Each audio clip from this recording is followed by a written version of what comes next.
Hey, welcome back, everybody. I am really glad you're here. Welcome to live stream number 146. And it's January 22nd, 2024. And this is fun. I've got some guests to join us tonight. I know it's a lot of fun when we have guests. So I'm glad to be bringing on Rob and Ryan from R2 Manufacturing, the makers of the Edge Tamer, which happens to be the topic of the last few videos that I've put out. So perfect timing. Um, And let me just remind you that if it's your first time here, please let us know. Say hi in the live chat. Let me know how you found the channel. Was it on YouTube, Facebook, TikTok, or Instagram? And what brought you here tonight? But anyway, mostly say hi in the live chat and say, hey, it's my first time here. And you'll see a lot of great people who want to welcome you here to our Monday night family. Uh, we do this every Monday night from 7 p.m. to 8 p.m. Eastern time. So, not a real long show, but just enough to get together and start our week. So about tonight's show, well, I just mentioned we have the creators of the Edge Tamer who are going to be joining us momentarily.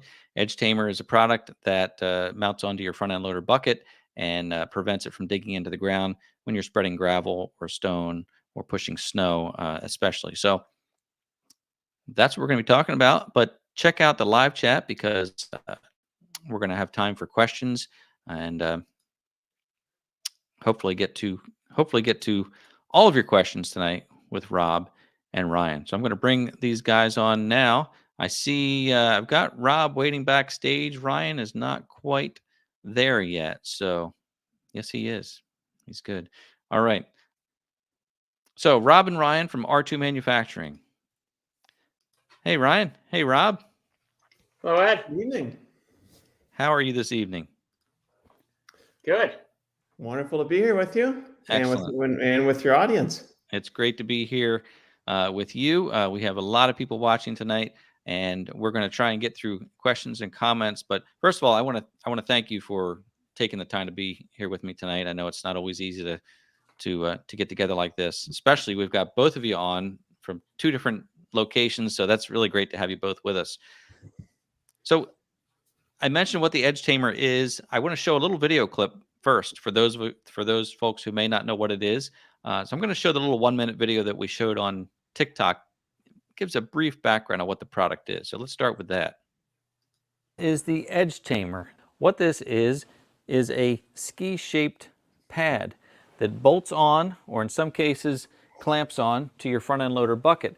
And it prevents your bucket from digging down into the ground, which is especially useful when pushing snow like we're going to do here today.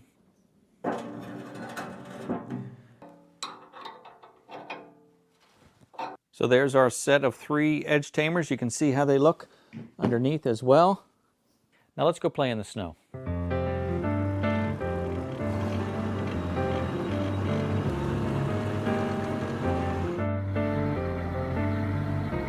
It's really cleaning it nicely, and it's doing its job by not digging into the ground.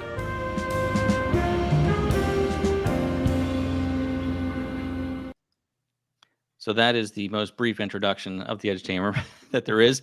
That happens to be the video that I cut specifically for TikTok. It's only 1 minute long, and I know, Ryan, you've seen it on there. It's the video that has over 300,000 views, which I didn't expect. And a lot of times when you're a content creator, you put something out there, and then you think, oh, if I knew it was going to get that many views, I might have done things a little differently or tried to make it a little more entertaining or informational, but it's just happened to be one of those videos that took off, including a number of comments that raised some questions. So we can talk about that somewhat here tonight. So, but let's start out with. I just wanted to say, that was some fantastic production work. I appreciate that very much. From the video quality to the music and everything, I can see why it got a lot of views. I appreciate that. And I jumped on the opportunity when we had snow because I didn't know if we'd have any snow this year. So we had that storm, and it warmed up a few days later into the 40s and 50s, and then it rained. So it's all gone now. It's mud now. But so let's talk about the Edge Tamer. What I want to know is when you invent a product or develop a product, a successful product solves a need, solves a problem, fulfills a need. How did this come about? Sure. So I can start. So Rob and I are brothers. To start it out, we grew up in a really small town south of Buffalo, in what's called the Snow Belt. And so, for us growing up, it snowed all the time. So snow is nothing new for us. And as we both got older, we both had tractors, but I had relocated down to Virginia. Rob is still up in the greater Buffalo area. And one night about, I don't know, 10 years ago, Rob, Oh, it's maybe all longer about than 12 that. years ago now. Yeah. I came up for a visit. Our father still lives up there, and both our siblings. And, we were talking about different ideas, different inventions. And Rob said, "Oh, I got just the thing." And you mentioned, Ed, having a need, having something that fills a need. And that's where the Edge Tamer really got started. Rob was tearing up his driveway with his new tractor. I think it was still your John Deere 970. Correct. Yep. And it's a 6-foot bucket. We get big snows, and so when you got a foot or two of snow on the ground, you can't see your driveway. Rob's got, I think, a lot of crushed stone. Rob has a lot of crushed stone and was tearing things up. And he came up with the idea. And Rob has a background as more of a manufacturing engineer. My background is more in finance and technology. And so even though we live 350 miles apart, we can still run a business where I have I helped with the filing of the patent for the Edge Tamer, for example, run the website and things like that. And Rob is the engineer and runs the logistics of the business up in near Buffalo. What a great combination. Yeah. That's fantastic. It works well. It works real well. I did want to mention, Ryan and Rob, your company is R2 Manufacturing, and that's you're the two R's. There you are. That's right. Is it R2 or R squared? R2, and Rob gets credit for that one. Yeah. I like it. So R2 Manufacturing is the company, and that's where people can find the Edge Tamer. So I think that's neat that we're here with both R's. So Rob, you developed this idea based on the fact that snow was the main problem that you were having, is dealing with the snow. Correct, Ed. So what happened was, like a lot of people, they have summer equipment and then they have winter equipment. And I had all this equipment for mowing the lawn and a lot of equipment for moving snow. And when it got to it, it's like, well, if I get rid of everything and I get one piece of equipment that I can mow my lawn with and clear snow with, life would be good. I get rid of a lot of other stuff that I don't have to worry about maintaining and doing oil changes and everything else. And so I got the tractor with the finish mower on the back with the bucket in the front. Life was good. The first snow we had, I went out there to clear snow, and I've been on equipment before. But as Ryan had mentioned already, when you got a foot of snow on the ground, you think you know where you are, and you're far off the map about how deep you are. And I always call it the chocolate chip factor in ice cream. When I made my first pass of snow and I saw all the stones in the snow, it looked like it was chocolate chip ice cream. So at that point, I was like, I'm terrified now of using my tractor. And before you know, I had sod over here and I had dug up more of the driveway. And I was so paranoid about using my new toy that I was like, this is not going to go well, knowing what the spring is going to offer me as far as yard cleanup and raking. And as Ryan knows himself from living in the snow belt, in the ski country that we lived in, nothing's worse when it's springtime and it's 60 degrees out and you're raking all those stones for 2 days back on your dad's driveway. And that's where all the memories started coming back. And I was just like, oh my gosh, this is going to be a mess. And So that was about, well, at that point of the year, we're talking 12 years ago, we got a lot more snow than we currently get. At that point, I just started tinkering around with different ideas, and I came up with the shoe design. And it was funny, you had, I think on your one video, you showed a snapshot of the edge tamers, and the one on the far right is a really ugly looking edge tamer. But that was the first one that I invented. And you only realize you're a quarter inch off the ground, and I realized that that probably wasn't enough. So then you were looking at a stack factor, trying to get up to like a 3/4 inch. And at that point, then I knew I had something, because we weren't digging up the ground then. As Ryan already mentioned, he came up for the holidays for Christmas, and he asked what I was doing. And at that point, I showed him what I was getting into, and he saw it, and he's like, "Yeah, we got to do something with this." And as Ryan had mentioned, he ran the patents, and for 6 months, we had a whole mess of ugly looking edge tamers, and broke them and went through the whole prototype thing, because you know what kind of damage they're going to get and abuse they're going to get on tractors. And we finally came up with a design that literally was, in our eyes, were bulletproof, as far as when you hit something, it's not going to come apart, it's not going to spread apart, it's not going to fall off your tractor. And that was one of the factors that we were really conscious about. And over that iteration, about 6 months, came up with the design, and then Ryan went off for about 6 months or so doing all the patent work and working on that. And it was about 1.5 years later that we actually started to sell the product. That's great. Now, 12 years ago, I guess 3D printers were not a thing, right? You were fabricating from steel and actually making working prototypes at that time? Absolutely. Absolutely. Yeah. So yeah, it's been a bit of a journey. It started with bending, forming and welding and so forth. Some of it we would sub out to the local trades. The bigger issue we would have is we're only, as a small business, especially a seasonal business, was we get really busy in the winter, and how do we make them fast enough? But also, we want to give the best possible quality out there. And so, if you make things faster, you don't want to have a slip in quality. Whereas if we went to casting, we can get the quality every single time if we do it right. And so starting last year, we started making the 3-inch and 4-inch through cast.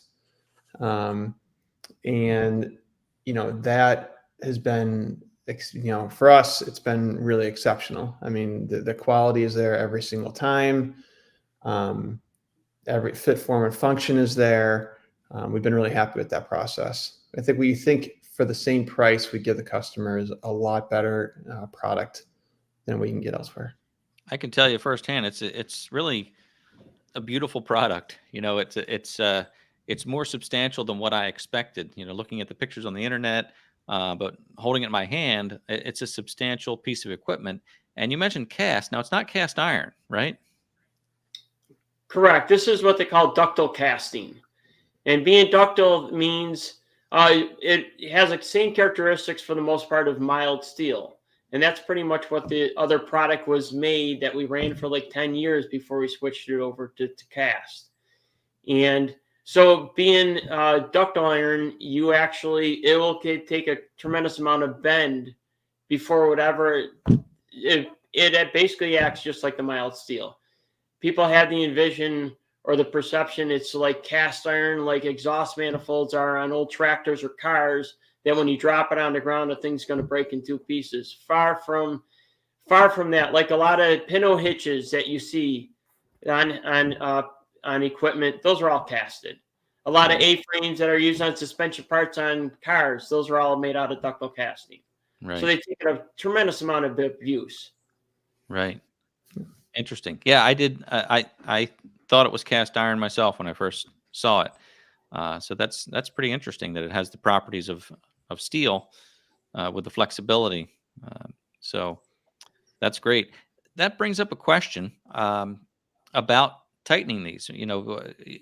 There's obviously no fear of over tightening. They're not going to crack on you.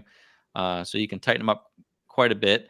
And I think one of the questions people have brought forward most on the videos is, are these things going to fall off? because they just have the one bolt tightening them down. I had no problem whatsoever with mine.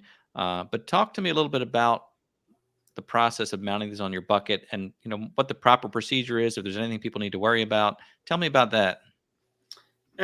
On tightening them up, there will be an instruction sheet that comes with it, and it'll describe and explain how to mount them on your tractor bucket. And what we had found out in the past, that everybody's bucket condition on the cutting edge is completely different, because you don't know if the bucket's 30 years old or it's 2 days old. So that's all part of the design. But what we found is, if you have really heavy notches or big burrs, and when you slip the edge tamer on and it's on a high spot on your bucket, when you went to tighten it, it might turn a little bit. And in the instruction sheet, it does show that we always supply a little washer, and we call it the slip clutch effect, where there's a black clip. In your video you had just shown, there's a black clip, and underneath that black clip, the plastic clip, there's a washer. Well, you put that underneath the bolt on top of the bucket, and it's actually sandwiched between the bolt and the bucket. And when you go to tighten that down, it spreads out the surface area, and it also allows you to act like a slip clutch. So as you push on the edge tamer to keep it flush to the cutting edge, it actually, when you tighten it down, it locks down hard, and it gives you a broader surface area to contact the bucket with. And at that point, you're just using like a 3/8 ratchet with a 3/4 inch socket, or as you had shown in your TikTok video, use a 3/4 inch open end box wrench, and you just tighten it down by hand. Tighten it down by hand as much as you possibly can. There's no need at all for an impact driver or anything of that sort. Just simple hand tools to tighten it down. With the washer on there, the thing should be locked down, and it should be on there for as where we have people that never take the things off. They're on there all the time.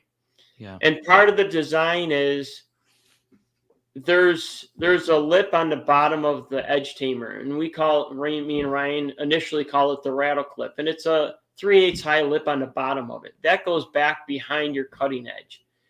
And what the feature of that is, for some reason, if it ever did come loose, for one, it would have to come loose about 1/4 to 3/8 of an inch. The bolt would have to come out that far for this unit actually to slip off. But we called it the rattle clip because of the fact that when it's sitting there and your tractor is idling, you would hear this thing rattling around on the front of your tractor. So we dubbed it the rattle clip. But as soon as you go to dump, you would actually see the thing turn. It would be in an angle. Right. You go to dump, you physically. The nice thing about doing it, when you're using it and you go to dump, you always see the bottom of the edge tamers every time you dump on a pile. Right. So if there was a fear that things would be moved or came loose, for one thing, you got a visual right there. But this is something, once in a while, something might be coming loose. But once again, if they're not tight enough, if you tighten them tight enough, they should be on there they're on there. Trust me. Yeah. So we had a comment from one of our viewers, Kent, who has had this experience with especially when using the trash tamers. So it sounds like what you're saying is Kent can go ahead and tighten these up a little bit more and really shouldn't have that experience. Correct. 100%. You can, don't be fearful that they're going to, quote, snap apart or come apart. That surely is not the case. Right.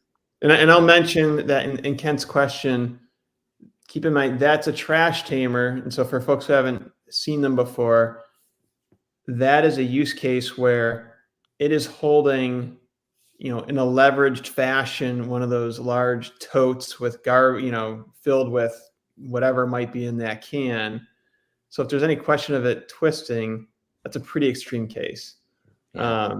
Right? If you think about how heavy one of those garbage cans and you're lifting that with your bucket. But I will say, of all the different customer, interactions that we have, people asking questions, expressing a concern of one form or another, having the notion of like, hey, mine fell off, is nothing that's ever happened to us. Like that is never a question to me. Right. So that's good to hear. Let me just mention, for anybody who might be joining us at this point, we're talking with Rob and Ryan from R2 Manufacturing, the inventors and developers of the Edge Tamer. And note that if you have a question for Rob or Ryan, post it in the live chat and start with the I word see question, lots of followed by really your good question, questions on there and now. Yeah. we will see what we can address there. We have a lot of our regulars are on tonight, and several people have made comments that they own the Edge Tamer. They're really happy with it. Some folks have mentioned that they're good for more than just snow. You can spread gravel or stone as well, and kind of keep that nice, even. You're not digging into the ground as you're spreading the gravel or stone. Was that part of the idea, or did that just kind of come about? Like, hey, this works for more than just snow. So a couple of use cases. I noticed one of your listeners asked what other uses are there other than snow. One in particular is people have mulch delivered, and sometimes that truck is going to drop it right on your lawn. So it's a very similar concept. And you want to pick up that mulch, but not be tearing up your grass. That's certainly one case. We've had people use it similarly for fertilizer when they're picking that up. Okay. One case that we never actually thought of, I have to give some credit to Tractor Time with Tim, the very first video that was ever posted on our product. It wasn't snowing out, and he went out and used it for leaves. And all of a sudden, we had people buying them and using them in the fall for moving, big piles of leaves around their yard again without tearing up their grass. That's great. And I saw comments about using it for leaves too. So folks are using it for that. Mm-hmm. One comment that came up in my, I think it was probably especially in the TikTok video because that had so many views, which equaled so many comments. And I don't think this really is an issue at all, but some people were saying, well, it doesn't clean all the way down to the bottom of the surface. It leaves that 3/4 inch that you were talking about, Rob. And in my experience, you kind of want to leave some snow behind because you don't want to be picking up the rocks or the Exactly it. chocolate chip ice cream, But I tried to address that in a follow-up video saying, if it snowed an inch, you're not going to go out there and take care of an inch. So an inch left behind is not a problem. Right. Sometimes it actually helps give you some traction, leave some snow there. But do you have people coming up to you and saying, I really would like it to clean completely to the surface? And how do you address that if that comes up? Well, I mean, go ahead, Ryan. Yeah, but there's a great way to make sure you get all the snow, and that's to take up all your stone, right? So there's not much more you can, I think, do about that. We do get the question about back dragging, and Ed, I think you addressed that really well in your video. Yeah, can you back drag all the way down to the ground? No, you cannot. Can you back drag at all? Yes, you can. I think if you just keep the angle of your bucket, you don't go all the way down, but you go at like a 30-degree angle and back drag. You're going to leave a little bit, but as you showed in your video, Ed, that's not really an issue. I mean, I don't consider that to be an issue. Right. I think for most of our, users, if you own a tractor, you can probably tolerate an inch of snow. That's something that I think most folks can tolerate. And maybe those comments were more from people who have cement or hard surface blacktop driveways, and they want to clean it all the way down. That could be the case with them. I don't know. And it very well could be. I just know I have some people that, I talk to quite a few people every day on the phone, and some people had this thinking that, if I clean my driveway and I have a 3/4 inch and I clean it next time, now I have an 1.5 inches and it's just going to accumulate off. Before you know it, you got 2.5 inches of hard packed snow, and that surely is not the case. Right. And I always describe to people, if you got 3/4 of an inch and you walk on it, what do you got? Basically, it goes to zero. You drive over it, it goes to zero. It's not like it's going to just keep building up and have this fashion. You're going to have like 4 inch of hard packed, and it's going to be a mess in the springtime. And with blacktop, just like the roads, if you drive over it a few times, like you're saying, it kind of exposes the blacktop just by driving over, and then the solar energy melts the snow away, and it disappears, and is not really a problem there. Question here from Len, and this comes up often with anytime we have a manufacturer on the show. Do you supply them? Are they available in Canada? We do ship to Canada. We get that question a lot. We don't have any retailers in Canada. It's all available online. We often get the question from our folks in Canada. We do ship them at a discounted rate. Keep in mind the shipper will assess, in Canada, there's a thing called, your GST, the sales taxes. Our shippers do assess that, and there is a brokerage fee for full disclosure. But we do ship them to Canada at, I think, a pretty affordable rate. But just note that you do have to pay the taxes and a brokerage fee. And we work with our vendor, UPS, to keep those brokerage fees low. Yeah. And that's a challenge we hear over and over again. So I think folks understand that. But the fact that you do make them available is great. Yeah. A question here from Mark. A little backstory for you, I guess. How many revisions have there been since the original design? That's probably a good question for Rob. Well, there was probably about 8 different prototype designs before we locked into what I would call, it's almost a mirror image of what we have nowadays. And pretty much we talked about that rattle clip feature, and that was pretty much the only thing that we had adapted to make it literally what we called, we have a product ready for the public. We have a product that's ready to get out there and start selling. Once we had that feature in there, and never had a thought of, well, geez, if for some reason the bolt did come loose, this thing's going to drop off and be in some guy's, snowbank for 6 months more. At that point, once we came up with that is pretty much a profile view of exactly what you're buying nowadays. At that point, well, I will have to say the only other iteration is when we came up with putting accessories on it, and we put the side hole in the gusset part of it in the front. And now you have your edge extenders and your trash tamer and hitch tamers, and everything mounts on that one location. That was another feature that we put in after the fact. But those features have all been in there probably for the last 8 to 10 years. That hole, the mounting hole for the edge extenders, and those products. That's great. And I have to say the edge extenders, I think, are brilliant because not everybody has a set of pallet forks. And just by adding that extra, what are they, 16, 18 inches, something like that. But it gives you so much more versatility with that bucket to put, as I said in the video, lumber or small logs or whatnot. But such a simple add-on, but brilliant. What can I say? And we get the comment a lot from people that always say, oh, I have a set of pallet forks. Well, if you got a bigger tractor and you have a 6-foot bucket, you're actually supporting things at 6 foot in length. So when you hit rocks and you hit rough terrain and you got a log on there that's like 15 foot long now, because you're supporting it at 6 feet, well, the log on there is a lot. It's quite stable compared to being at like 42 inches or 44 inches on a set of forks. Right. That's right. That's right. Yeah, you've got the width there.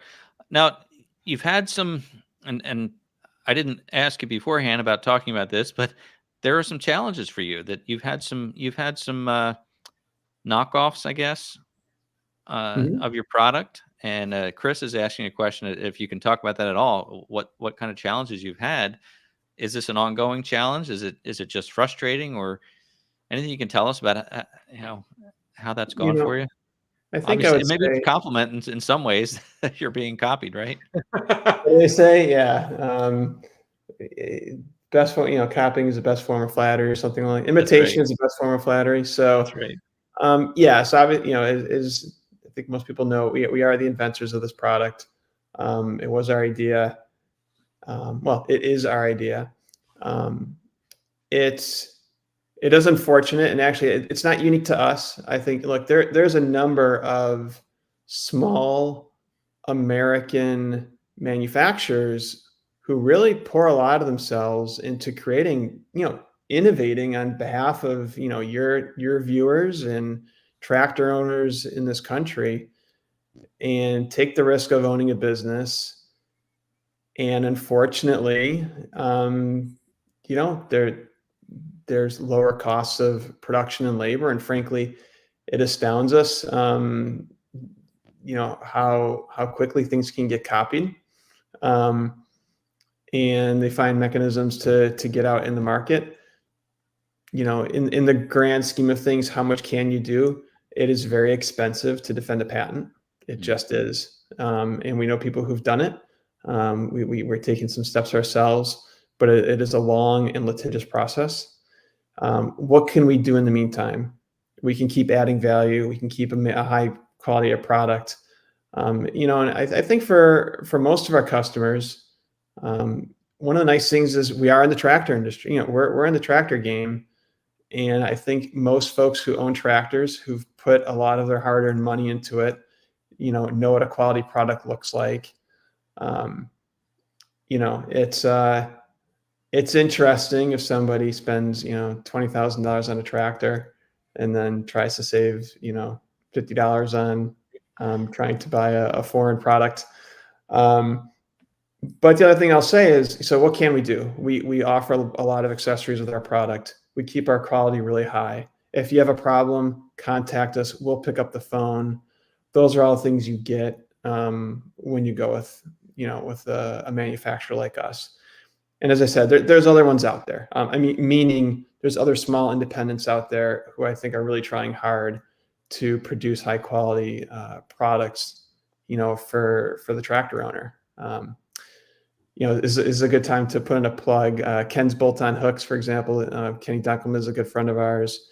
And we're going to be out at the National Farm Machinery Show.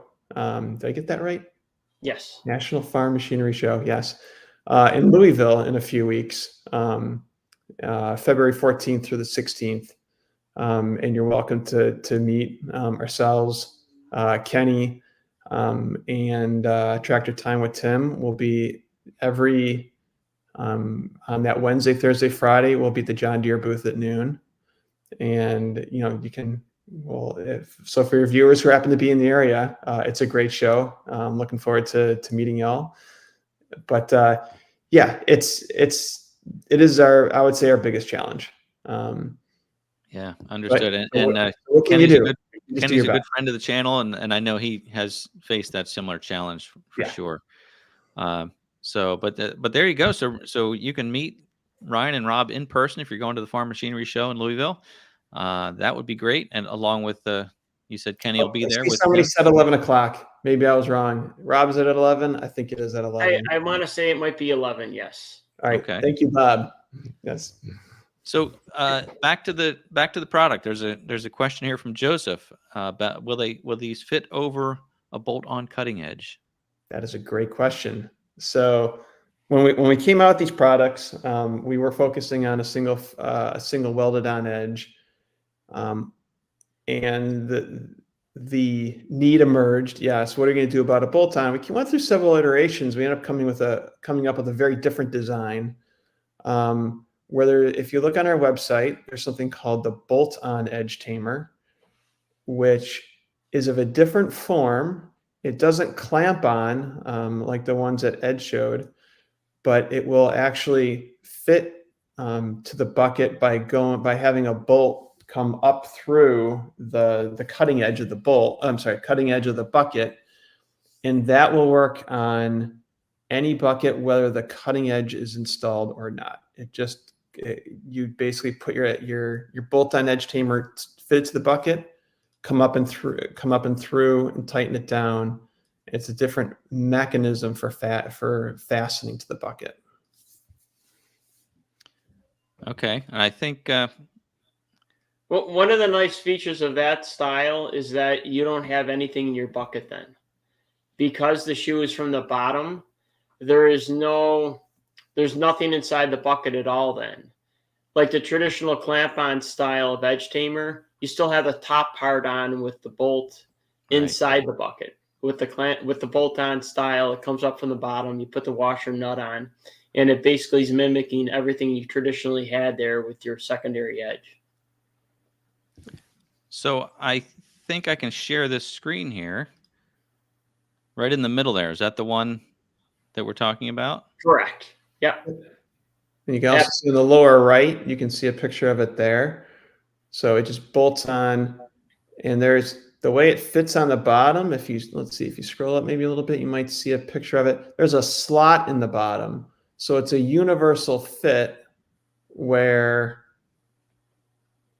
yeah, it's hard to see it there, but it's a universal fit. So that middle one, if you were to zoom in, yeah, there's nothing else. Yeah, I in the can't zoom into anything on this, but that's okay. It's a universal fit. So if you look in that lower right hand corner, right there where you see that one with the edge extender on it,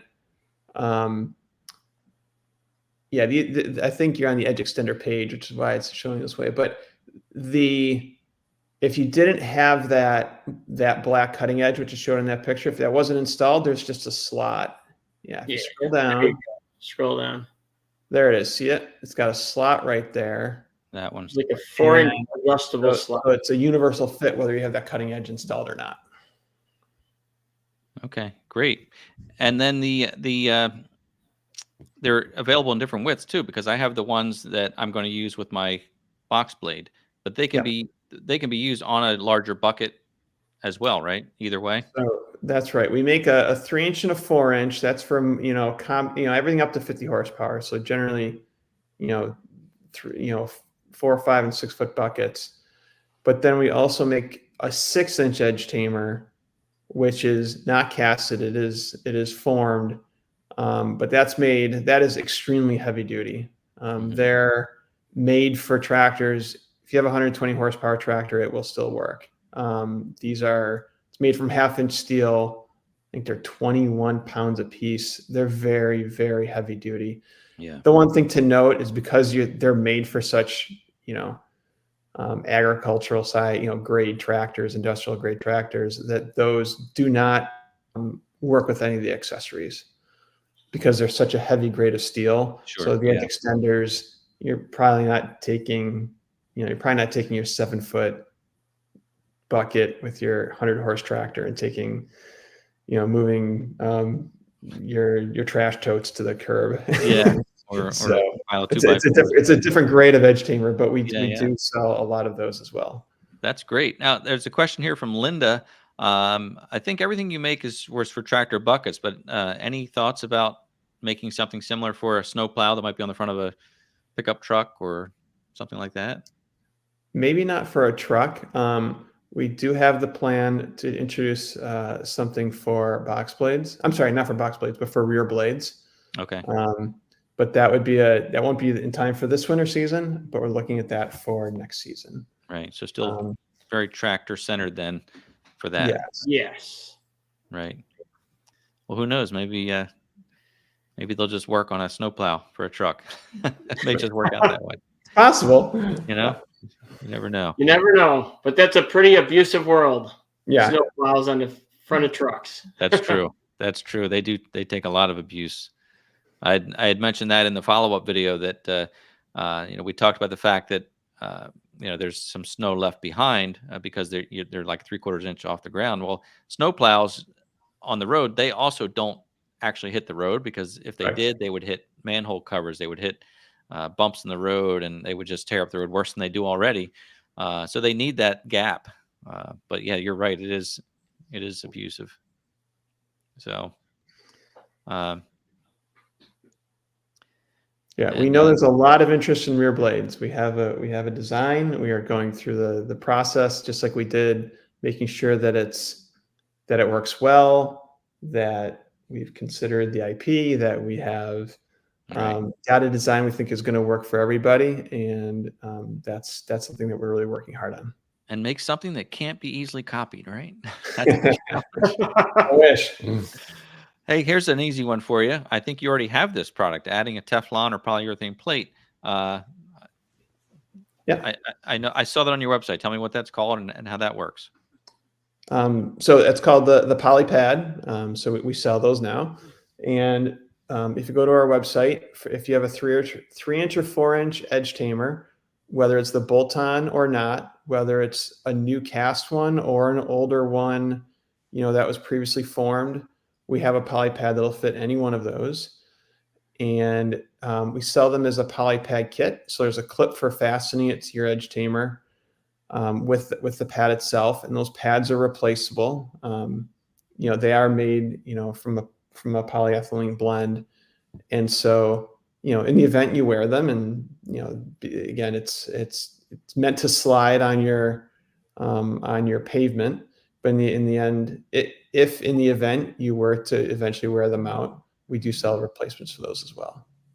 That's good. And how much thickness do they add to the edge tamer? I guess that's going to raise it up a little bit more, right? It's about 3/8 of an inch to add to the overall. Right. Mm-hmm. So you're about an inch and an eighth off the top of the asphalt or concrete. Right. Right. I noticed you said asphalt. That's always a question I have. Some people say asphalt, some say asphalt.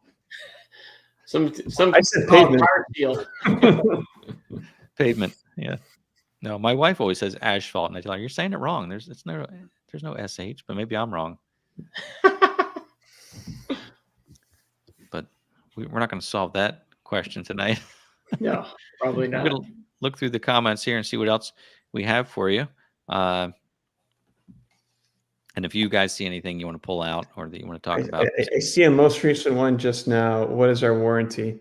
Officially, actually, to be honest, Ross, I actually don't know what the warranty is. I will say this, I mentioned, we're a small business. We stand behind our products. We stand with the customers. If you have a problem, you just send us an email, you give us a call, and we'll get it figured out. So we really pride ourselves on the service. We have had people say, "Oh, I lost a bolt. I had this issue. Please help me out." And look, and well, they ordered them 9 months ago, and we still work it out. So, if there's any customers on the thing who've contacted us with any other issue, I think they would probably give you good feedback that we do respond to customer issues if they arise. Absolutely, and that reminds me, talking about the farm machinery show where people can actually meet you and shake your hand or fist bump or whatever we're doing these days. Some of the comments in the videos were from people saying, "Oh, I've met Rob and Ryan. What great guys! Like, you have such a great reputation of being not only a great company but being great people." So, and we can see that here tonight as well. But you're right. You can't get that kind of service from a big worldwide company all the time. So. Right. Well, we pride ourselves on the customer service. We've been doing this for long enough. And it's pretty simple. We just treat people the way we would expect to be treated. So we're here for people. They got questions. They got comments about the product, or they're unsure. Just call. We'll talk about your application. Not every application is going to fit the guide that we have on there. People have special snow blowers they have questions on, or different styles of buckets that they have, new or old. So we always talk about the applications when they call in, and we always work it out. And it's all about the customer service and the fact that when they call, they're calling someone from the U.S. We're a U.S.-based company, and we always will be, and it's what we pride ourselves on. It's not about going anywhere else. It's about helping this country. That's great. We all appreciate that. Now on my bucket, I have a 60-inch bucket. So you recommended 3 edge tamers, one on each side, one in the middle. Question about here specifically about a 48-inch bucket, but I think you have a guide on your website for this. Yes, this would be a great opportunity if you want to share the website. Sure. And I can answer your question, Skip, but I think I can answer it for everybody if we show the website. Is there a particular page I should go to, or just? Yes, go to the Edge Tamer. Just go to the Edge Tamer product page. Mm-hmm.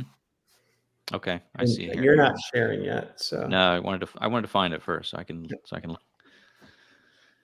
So right there is a big button, and it says "Try the guide." And if you were to click on that guide, it'll say, "Hey, what do you have?" So in this case, Skip has a 48-inch bucket. See, it's 54 inches or smaller. And what do you have one of these double bolt-on or a single factory weld? My guess is he has a single factory, although the new Kubota buckets do have the bolt through. And there it is. Recommend 2 of the 3-inch wide edge tamers, and you can go right there and add it to your cart, or go to the products page and it'll sort of select it in for you. Excellent. Doesn't get any easier than that, does it? Yeah. And that saves you from answering the phone a lot for a relatively simple question, but an important one at that. And I see Skip says he has a bolt-on. My guess is he probably has one of the newer Kubota buckets.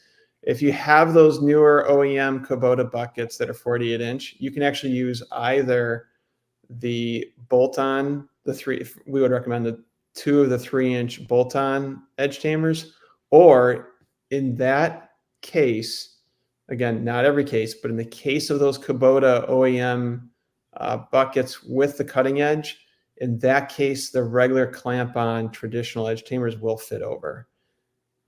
Just to be clear, that is one of the exceptions where that fits.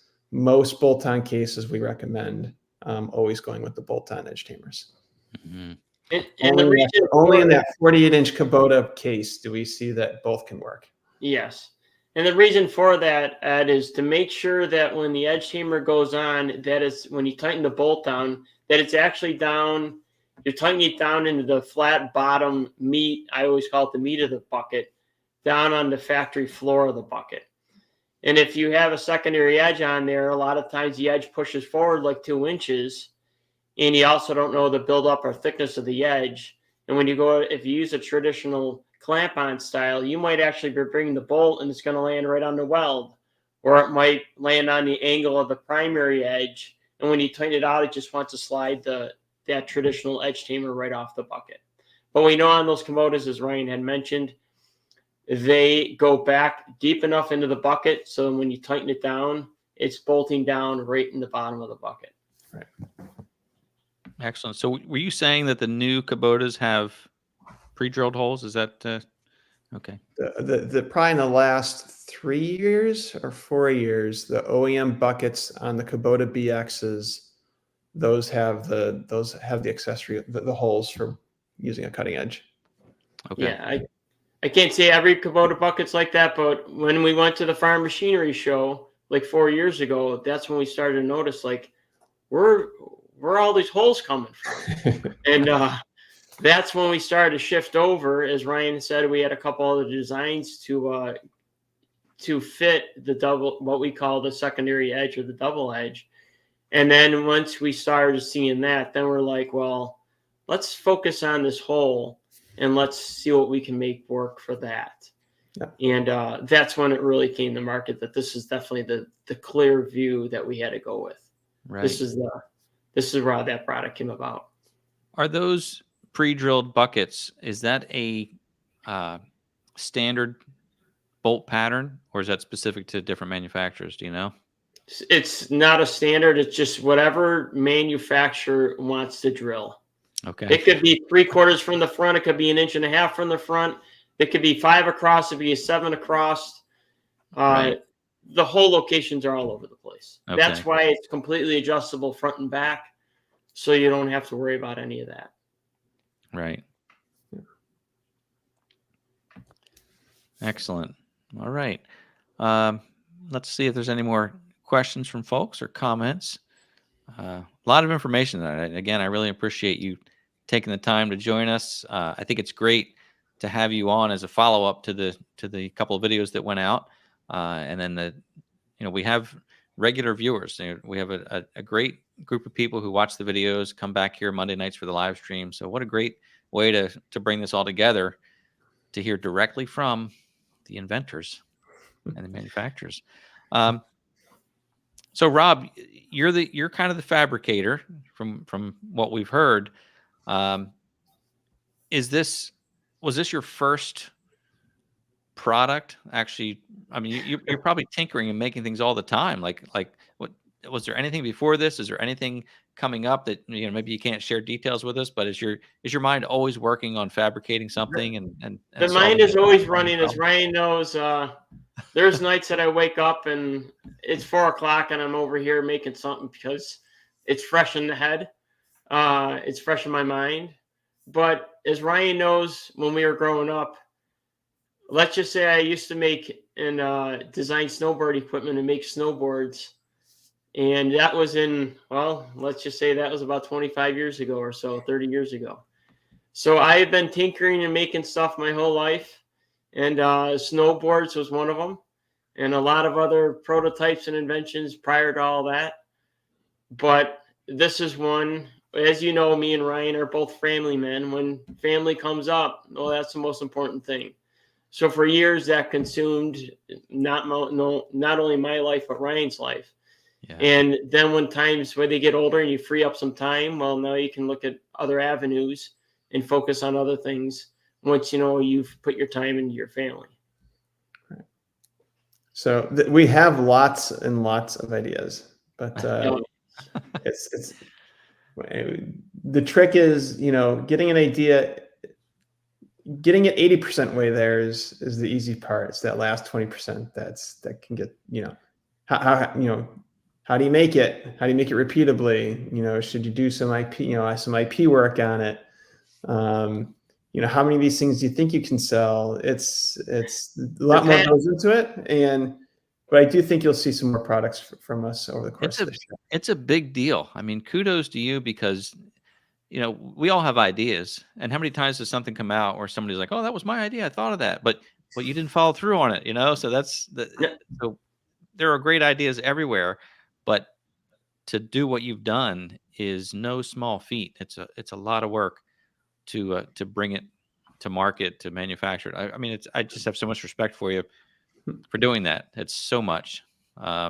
And I have no experience in it. I'm one of those guys that I have an idea and then I start to look into it and it's like, oh, it's already been thought of, or there's so many roadblocks right from the beginning. And again, it's great that you did that. So one more question here. We talked early on about tightening the bolt on the clamp-on edge tamers.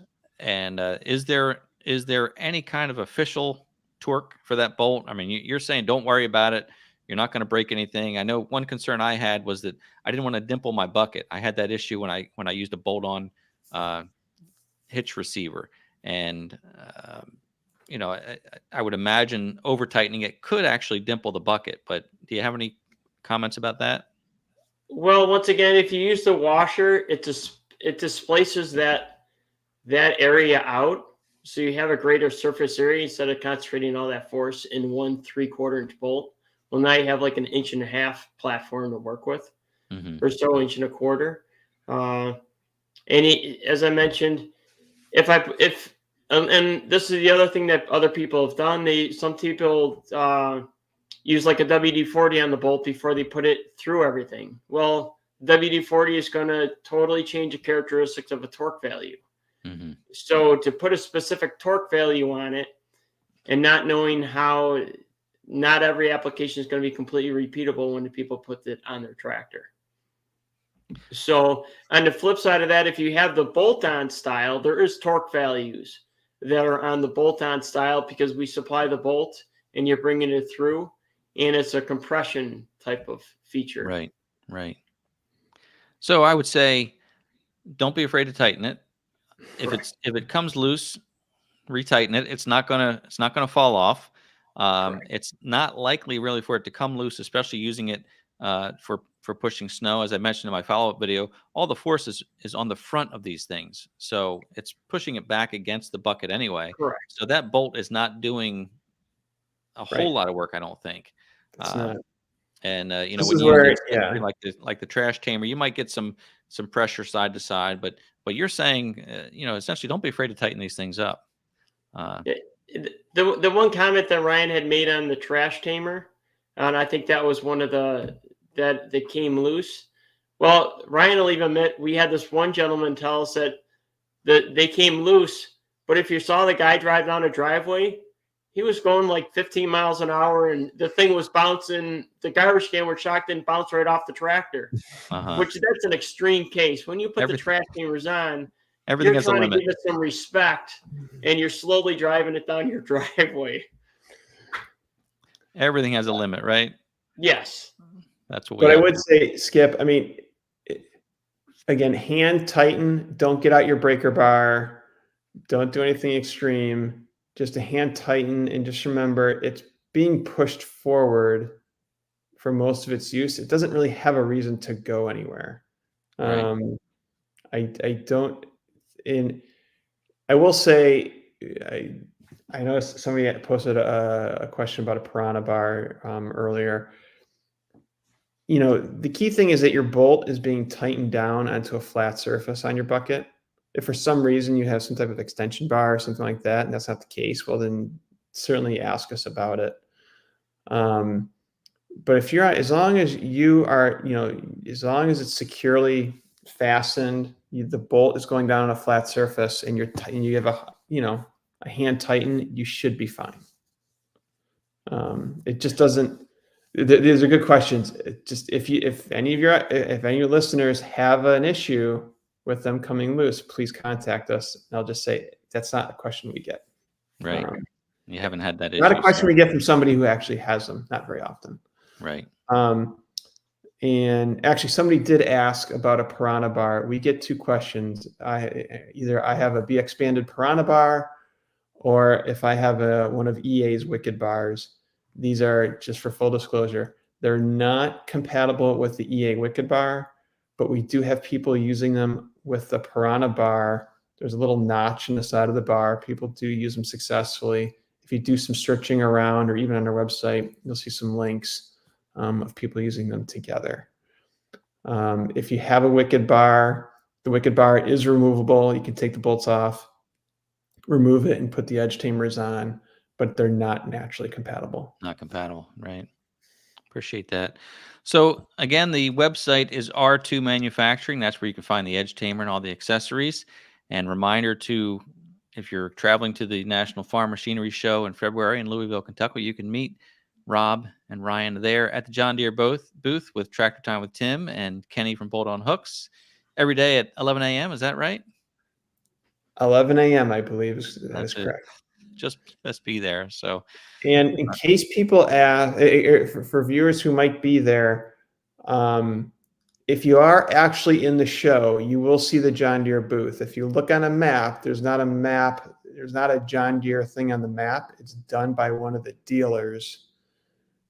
For whatever reason, I don't know why. Local dealers. I can't remember the name of the dealer. I know Kenny put it to the Green Tractor Talk chat. I can't remember the name of the dealer, but just trust me. Although it's a big show, in the main hall, you will find the John Deere booth pretty quickly. Yeah. But 11 a.m. Sure. Wednesday, Thursday, Friday. Perfect. And hey, quick shout out. You said Tim's going to be there from Tractor Time with Tim.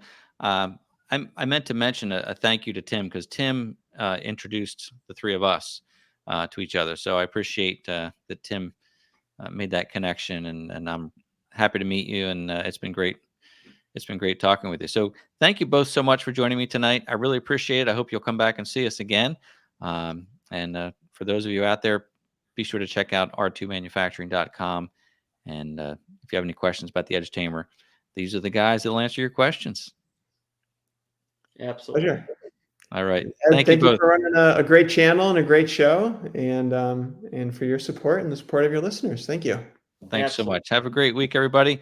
As always, I look forward to seeing you next time.